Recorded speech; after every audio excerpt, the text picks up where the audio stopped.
Hello मेरे प्यार प्यार फैंस और बच्चा लोग, तो कैसे हैं आप सभी। आई होप अच्छे होंगे, मस्त होंगे और स्टडी कर रहे होंगे। आज हमने शुरू किया है एक चैप्टर जो फ्लेमिंगो बुक से है, क्लास 12th, और चैप्टर का नाम है इंडिगो, जिसे लिखा है लुइस फिशर ने। लुइस फिशर एक जर्नलिस्ट भी रहे हैं और एक राइटर भी रहे हैं। इन्होंने महात्मा गांधी के जीवन के ऊपर एक बुक लिखी है जिसका नाम है the life of Mahatma Gandhi. तो उसी का ही एक एक्सट्रैक्ट लिया गया है, इंडिगो, यानी एक छोटा सा पार्ट लिया गया है।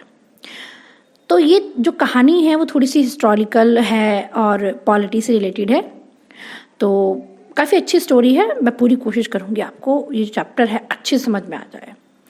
एक कहानी की तरह मैं आपको बताऊँगी। तो कहानी शुरू होती है 1942 से, गांधी जी के आश्रम से, जो आश्रम बना हुआ था सेवाग्राम में। लुइस फिशर गांधी जी से मिलने के लिए जाता है 1942 में।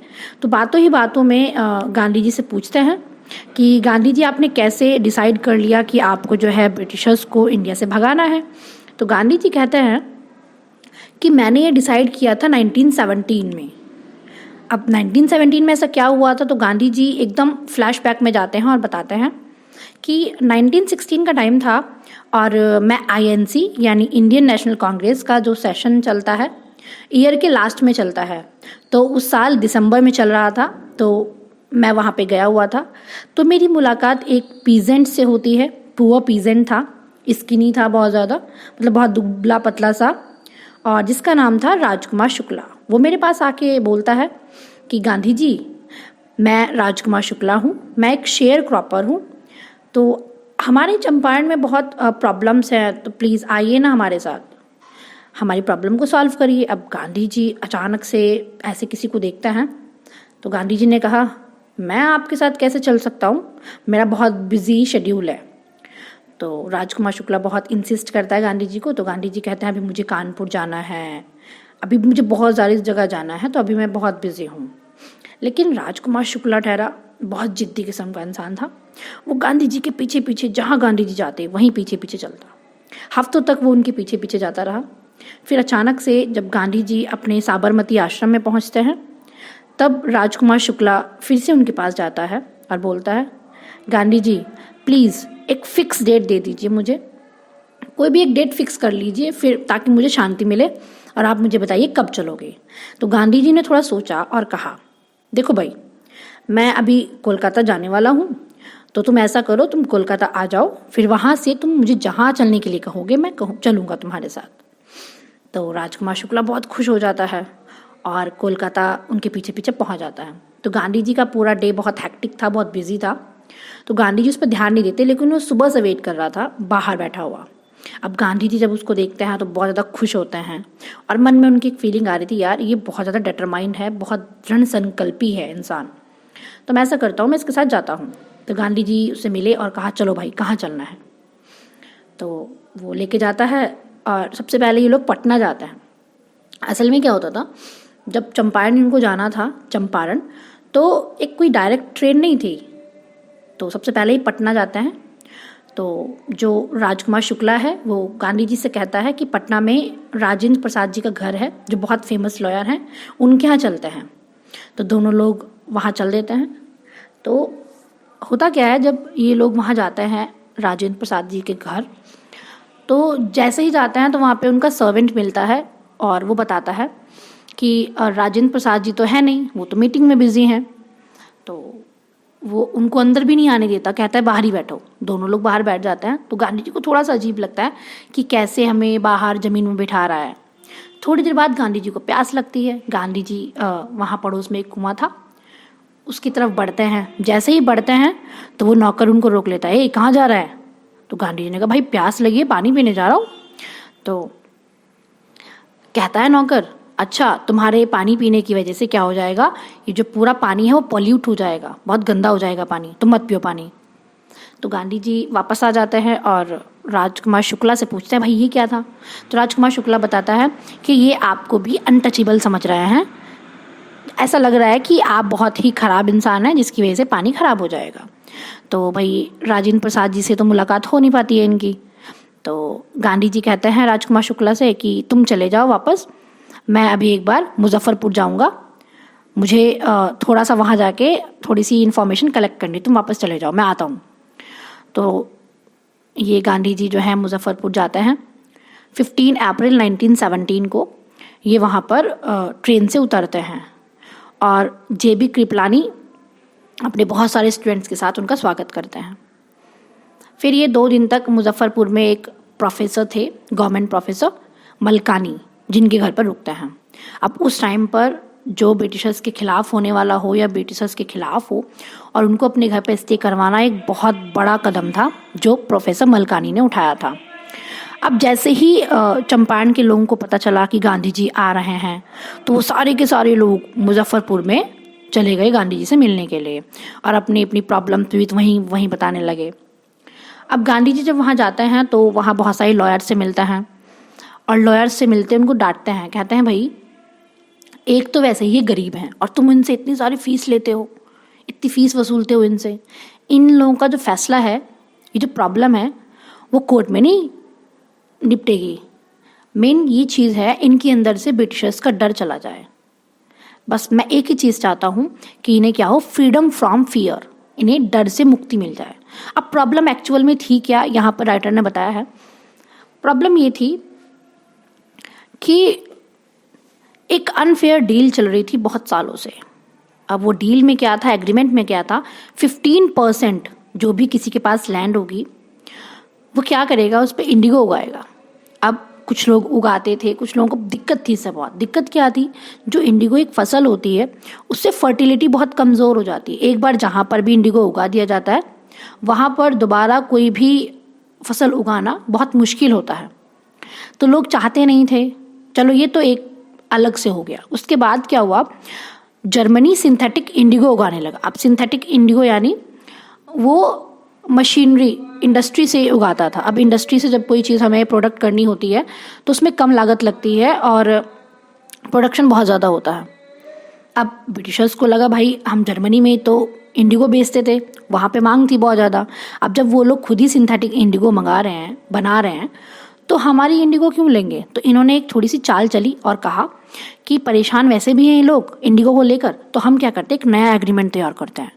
तो इन्होंने एक नया एग्रीमेंट तैयार किया जिसमें लिखा हुआ था कि भाई तुम अगर चाहते हो कि तुम अब इंडिगो ना उगाओ तो तुम क्या करो, हमें मनी दो उसके बदले में। अब कुछ भोले भाले लोग भाई, उन्हें क्या पता, उन्होंने सोचा भाई ब्रिटिशर्स ने हम पे दया दिखा दी।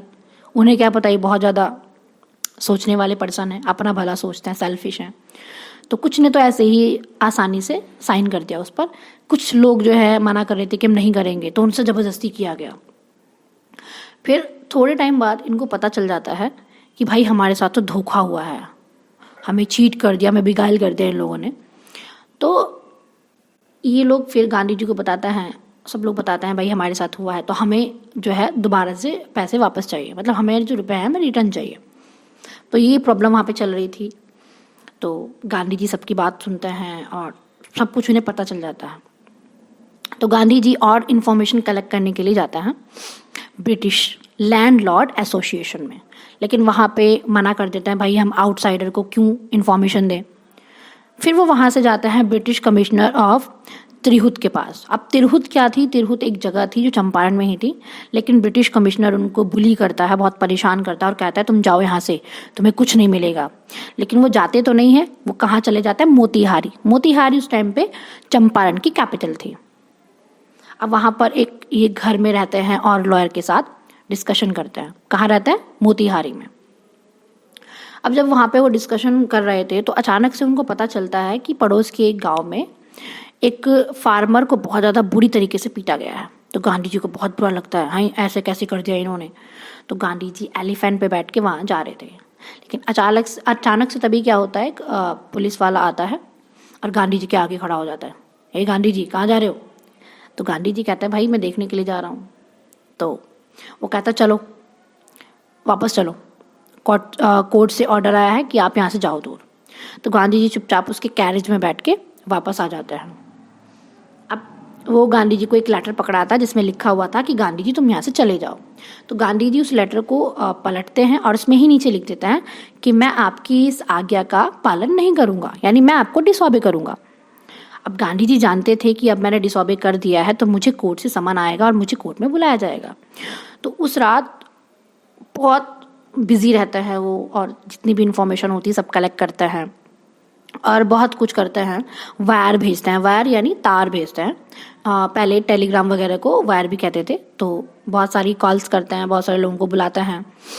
तो लास्ट नाइट वो बहुत ज़्यादा काम करते हैं।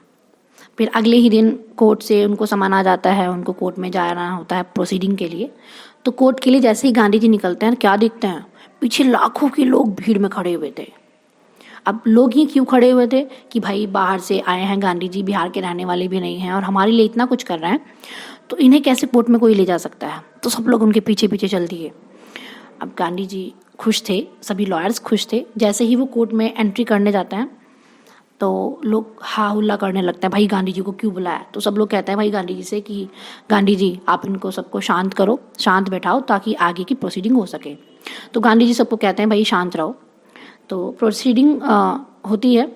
तो गांधी जी से पूछा जाता है कि तुम एक रूल ब्रेकर हो, तुमने रूल तोड़ा है, तुमसे जब कहा गया था कि तुम यहाँ से निकल जाओ तो तुम यहाँ पे क्यों। तो गांधी जी जोर से कहते हैं yes I am a rule breaker. ये लाइन ऐसे ही कोटेड आपकी बुक में लिखी हुई है। यस हाँ, मैं रूल ब्रेकर हूँ, मैंने नियम तोड़ा है, लेकिन मैंने नियम इसलिए नहीं तोड़ा कि सब लोग मुझे देखकर नियम तोड़ें। मैंने नियम इसलिए तोड़ा है ताकि मैं मानव के लिए कुछ कर सकूं, मानव जाति के लिए कुछ कर सकूं। ह्यूमैनिटी के लिए मैंने तोड़ा है, अपर कंसाइंस के लिए मैंने तोड़ा है। तो अब गांधी जी बहुत पावरफुल वे में बोल रहे थे तो सब लोग एकदम शांत हो गए, समझ में नहीं आ रहा था कि क्या करें। तो गांधी जी ने कहा अगर आपको लगता है कि किसी की हेल्प करना गुनाह है तो हाँ, मैं गुनहगार हूँ, मुझे सजा दे दो। तो थोड़ी देर के लिए सब चुप हो जाते हैं। तो बोला जाता है गांधी जी से कि आप क्या करो, थोड़ी देर के लिए बेल ले लो और 2 घंटे बाद हम फिर से प्रोसीडिंग करेंगे। तो गांधी जी बेल के लिए मना कर देते हैं। गांधी जी ने बेल नहीं भरी थी, याद रखना। तो फिर भी उनको छोड़ देता है, कहते हैं ठीक है 2 घंटे बाद हम दोबारा मिलते हैं। तो ये सब लोग आपस में डिस्कस करते हैं कि भाई क्या करना चाहिए, क्या नहीं करना चाहिए। फिर वापस से 2 घंटे बाद ये लोग आते हैं। तो गांधी जी से कहा जाता है भाई ठीक है, सेवरल डेज यानी कुछ दिनों बाद हम आपको सेंटेंस सुनाएंगे, जो भी आपकी सजा होगी हम आपको बताएंगे, लेकिन तब तक के लिए आप आज़ाद हैं और पीसफुली कोई भी काम कर सकते हैं। अब उनको दया नहीं आई थी गांधी जी पर, उनको डर लग रहा था क्योंकि गांधी जी के पीछे 1 लाख के समथिंग लोग खड़े थे। तो सब भाई पहली बार इकट्ठा हुए थे, तो सब लोगों को डर लग रहा था कि अगर हमने गांधी जी को जेल में डाल दिया तो सब लोग आपे से बाहर हो जाएंगे, इसलिए ऐसा किया गया था। फिर गांधी जी अपना शुरू हो जाते हैं अभियान पर, बहुत कोशिश करते हैं, जितनी भी जानकारी इकट्ठी करनी होती करते हैं वो। तो 10,000 लोगों से वो रिटर्न में ले लेता है इन्फॉर्मेशन कि ये इनके साथ हुआ है, ये एग्रीमेंट था, इनके साथ चीटिंग हुई है। फिर गांधी जी जब कोर्ट से बाहर आए थे तब बीच में एक बात रह गई थी। वो सबसे पूछते हैं कि अगर बाई चांस मुझे सज़ा हो जाए या मुझे जेल हो जाती तो तुम लोग क्या करते। तो लॉयर्स लोग बोलते हैं कि भाई गांधी जी देखो, आपने हमें बुलाया था, जब आप ही नहीं रहते तो हम यहाँ क्या करते, हम वापस चले जाते। जैसे गांधी जी कुछ बोले, तुरंत राजेंद्र प्रसाद जी ने सोचा कि गांधी जी तो हमारे यहाँ के है भी नहीं, फिर भी वो इतना कुछ कर रहे हैं बिहार के लोगों के लिए, और हम तो यहीं के रहने वाले हैं, तो हम तो भाई आपके साथ ही जेल में चले जाएंगे। तो जैसे ही राजेंद्र प्रसाद जी ने बोला, फेमस लॉयर थे, उनकी देखी देखी सबने बोलना शुरू कर दिया कि हम भी गांधी जी जेल में चले जाएंगे। तो गांधी जी ने कहा बस अब हम जीत गए, ये हमारी फर्स्ट विक्ट्री है, फर्स्ट ट्रायम्फ है। Civil disobedience. अब सिविल डिसोबीडियंस क्या होता है, मतलब ये जो भी कहें ब्रिटिशर्स हम उसको क्या करें, नकार दें। तो बहुत कोशिश करते हैं ये गांधी जी। उसके बाद में फिर 1000 के लोगों, जैसे मैंने बताया 1000 लोग के समथिंग ये रिटर्न में लिखवा लेते हैं कि ये इनके साथ धोखाधड़ी हुई है। फिर लेफ्टिनेंट गवर्नर थे, तो 4 बार वो इंटरव्यू के लिए गांधी जी को बुलाते हैं। तो गांधी जी पहले ही भाई बता देते हैं कि अगर बाई चांस इन्होंने मुझे जेल में डाल दिया तो तुम्हें ये सब करना है। लेकिन वो 4 बार उनसे मिलते हैं, फिर वो अलग से सेपरेट बॉडी बना लेते हैं, कमेटी बैठा देते हैं इसके ऊपर कि इन चंपारण में हुआ क्या क्या है और इनके साथ में क्या क्या धोखा हुआ है। फिर उसके बाद में उनको पता चलता है गांधी जी जो है पीजेंट्स की तरफ से उनके लीडर थे और ब्रिटिशर्स में बहुत बड़े बड़े लोग थे। तो गांधी जी ने बहुत सारे मतलब एविडेंस उनके सामने रख दिए और सब लोग जो हैं हार मान लेते हैं। तो कहते हैं ठीक है गांधी जी बताओ आपको कितना चाहिए। तो सबको लगता है कि गांधी जी 100% मांगेंगे, लेकिन गांधी जी सिर्फ 50% मांगता है कि 50% आप पैसे वापस लौटा दो इनके। लेकिन वो कहते हैं नहीं, हम 50% तो नहीं देंगे, हम तो 25% देंगे। अब सबको लगता है कि गांधी जी मानेंगे ही नहीं, अब ये केस ऐसे ही आगे चलता रहेगा। लेकिन गांधी जी एक्सेप्ट कर लेते, ठीक है आप 25% दे दो। अब कुछ लोग गांधी जी के इस फैसले से नाराज होते हैं और गांधी जी से बोलते हैं कि गांधी जी अगर आप 100% में मांगते तो शायद वो मान जाते, आप थोड़ी सी जिद तो करते। लेकिन गांधी जी ने कहा कि 25% पर मैं इसलिए माना क्योंकि यहाँ पे मेन हमारा पैसा नहीं था, मेन था उनको झुकाना। और आपको एक चीज़ देखनी पड़ेगी, ये लोग जो किसी के सामने झुकते नहीं हैं, आज पहली बार ये हमारे सामने झुके हैं। फर्स्ट टाइम इन्होंने सरेंडर किया है, अपने प्राइड को नीचे किया है। तो ऐसे करके गांधी जी ने क्या करा, इस प्रॉब्लम को सॉल्व कर दिया। और 7 मंथ्स गांधी जी वहाँ पर रहते हैं। आते तो वो एक ही दिन के लिए हैं, लेकिन अपना ये काम करने में उनको 7 मंथ्स लग जाता है। उसके बाद गांधी जी ने देखा वहाँ की सोशल और इकोनॉमिक सिचुएशन भी बहुत ख़राब थी। तो गांधी जी ने वहाँ पे आश्रम बनाए और 2 टीचर्स को बुलाया, महादेवी देसाई और नरहरि, एज अ वॉलंटियर। नाम मैं दोबारा बोल देती हूँ, महादेवी देसाई, नरहरि पारिक, इन दोनों टीचर्स को बुलाया एज अ वॉलंटियर कि आए कुछ टाइम के लिए, स्वेच्छा से क्या करें, इन सब की सेवा करें। बॉम्बे से लोगों को बुलाया, पूना से लोगों को बुलाया, और इनका जो सबसे छोटा बेटा था गांधी जी का, देवदास, वो भी आया साथ में, और कस्तूरबा गांधी जी भी आई। और इन सब ने क्या करा, हेल्प की लोगों की। एक बार गांधी जी ने देखा एक लेडी थी जिसने बहुत ही गंदे कपड़े पहन रखे थे, गंदी साड़ी थी। तो गांधी जी ने कस्तूरबा गांधी जी से कहा कि आप जाकर एक बार इनसे बात करें। तो वो लेडी क्या करती है, कस्तूरबा गांधी जी को अपने घर लेकर जाती है और कहती है देखो मेरे पास ना कोई अलमीरा है, ना कोई बॉक्स है सामान रखने के लिए, क्योंकि मेरे पास सामान ही नहीं है, क्योंकि मेरे पास कपड़े ही नहीं हैं। मेरे पास एक ही साड़ी है, मैं वही पहनती हूँ, तो इसलिए मेरे जो कपड़े हैं आपको गंदे लग रहे हैं। अब वहाँ की सिचुएशन सच में बहुत ख़राब थी। फिर मेडिकल ट्रीटमेंट भी वहाँ पे कुछ नहीं थी, तो गांधी जी ने बुलाया कुछ डॉक्टर्स को। तो डॉक्टर ने क्या करा, 3 दवाइयाँ निकाली, 3 मेडिसिन। पहली मेडिसिन थी कैस्टर ऑयल, यहाँ से क्वेश्चन पुटअप होता है। दूसरी मेडिसिन थी क्विनैन, और तीसरी थी ऑइंटमेंट। तो कैस्टर ऑयल का यूज़ करते थे अगर किसी को कोल्ड हो जाता है और किसी को डाइजेस्टिव सिस्टम में प्रॉब्लम हो जाता है, या मतलब जीभ उसकी क्या हो जाती है, ख़राब हो जाती है, वाइट हो जाती है, तेजाब वगैरह बन जाता है, तो उसके जीभ पर क्या करते थे, कैस्टर ऑयल डाल देते थे। अगर किसी को मलेरिया हो जाता है, फीवर हो जाता है, तो कैस्टर ऑयल और क्विनाइन। और अगर किसी को स्किन रैशेज हो जाते हैं या स्किन डिजीज़ हो जाती हैं, तो ऑइंटमेंट और कैस्टर ऑयल, इसी से ही क्या करते थे, वहाँ इलाज करना शुरू कर दिया। अब सब लोगों को काफ़ी कुछ इम्प्रूवमेंट दिखा, काफ़ी कुछ अच्छा हुआ। गांधी जी ने वहाँ पे देखा जो लैट्रिन के ट्रेंचेस होते हैं, पहले सीट्स वगैरह तो होती नहीं थी, ट्रेंचेस यानी गड्ढे होते थे। तो गांधी जी ने कहा अब जी पुराने गड्ढे इनको भर दो और दूसरे नए ट्रेंचेस जो हैं इनके लिए बना दो। तो गांधी जी ने बहुत कुछ किया उन सब के लिए। बीच में एक बात थी कि एक पर्सन थे जिनका नाम था चार्ल्स फ्रायर एंड्रयूज़। वो गांधी जी के फॉलोवर थे। उनका ट्रांसफ़र हुआ फिजी में, तो उनको फिजी में जाना था। तो वो गांधी जी से मिलने के लिए आए थे जब ये इंडिगो वाला चल ही रहा था केस। तो सबको ऐसा लगा, वो रोकने लगे उनके चार्ल्स फ्रायर एंड्रयूज़ को कि भाई तुम रुक जाओ। अब गांधी जी समझ गए थे। तभी राजेंद्र प्रसाद जी ने एक बात भी बोली थी, ही रीड आवर माइंड, कि उन्होंने हमारा मन पढ़ लिया। गांधी जी क्या समझ गए थे, क्यों रोकना चाहते हैं।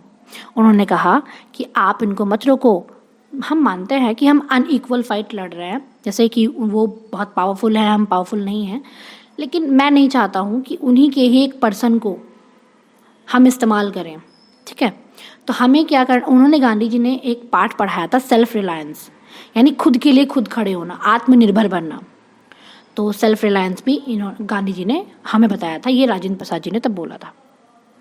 तो गांधी जी जब लुइस फीसर से बात कर रहे थे, जब उनकी बात ये ख़त्म हुई, तो वो लास्ट में कहते हैं जो चंपारण एपिसोड था वो मेरे लिए एक टर्निंग पॉइंट था।